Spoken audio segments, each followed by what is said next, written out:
ప్రభునందు ప్రేమైనటువంటి దేవుని బిడ్డలారా, అనుదినము జీవవాక్కులు వింటున్న మీకు ప్రత్యేకమైన వందనాలు.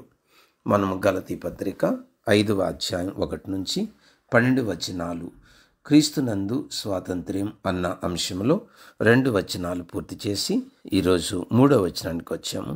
దయచేసి గలతీ 5వ అధ్యాయం 3వ వచనం గమనించండి. ధర్మశాస్త్రము యావత్తు ఆచరింపబద్ధుడై ఉన్నాడని సున్నతి పొందిన ప్రతి మనుష్యునికి నేను మరల దృఢముగా చెప్పుచున్నాను. ఈ వచనం యొక్క వివరణ, ఆత్మీయ అర్థం తెలుసుకుందాం. దేవుని బిడ్డలారా, సున్నతి దాని అంతటదే విలువ లేనిదని పౌలు చెప్తున్నాడు.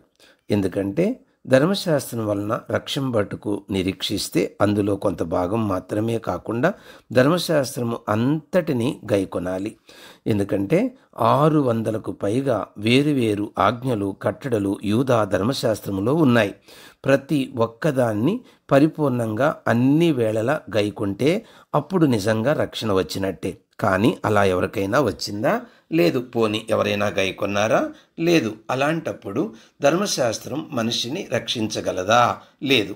కాబట్టి దేవుని బిడ్డలారా, ఇక్కడ మనం గమనించాల్సిన ప్రాముఖ్యమైన విషయం ఏంటంటే, మన స్వనీతిని బట్టి, మన మంచితనాన్ని బట్టి, మన క్రియలను బట్టి ఎట్టి పరిస్థితుల్లో మనకు రక్షణ రాదని, మన స్థానములో మనకు బదులుగా యేసు ప్రభు మనందరి పాపాల విషయమై సిలువలో యజ్ఞమయ్యాడు గనుక మన అందరి పాపాల విషయమై చనిపోయిన ఆ ప్రభుని నమ్మడం ద్వారా అప్పుడు ధర్మశాస్త్ర నీతి యేసుక్రీస్తునందు విశ్వాసము ద్వారా నెరవేర్చినట్టే. అంటే ఆయన నీతి మనకు ఆపాదించడం ద్వారా మనము నీతిమంతులుగా తీర్చబడ్డము ద్వారా. కాబట్టి రక్షణ అనేది కేవలం యేసుక్రీస్తునందు విశ్వాసమే కానీ నీ యొక్క మంచి క్రియలను బట్టి కాదని ఎరిగి మనము ఈ లోకంలో నేను ఏ తప్పు చేయలేదు, నేను మంచిగా జీవిస్తున్నాను కాబట్టి నాకు మోక్షం ఉంది అని అనడం తప్పు. అంటే నువ్వు యేసు ప్రభును నమ్మి రక్షణ పొందిన తర్వాత నిజంగానే ఏ తప్పు చేయకుండా పరిశుద్ధంగా జీవించాలి.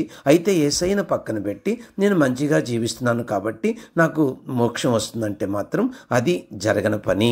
అది మనం గ్రహించి ప్రభునందు విశ్వాసముతో పరిశుద్ధతలో ఎదిగి ముందుకు సాగిపోయి ఆ పరలోక ఆనందములో నిత్యం నిలవడానికి ఈరోజు ప్రభు మీకు పిలుపునిస్తున్నాడు.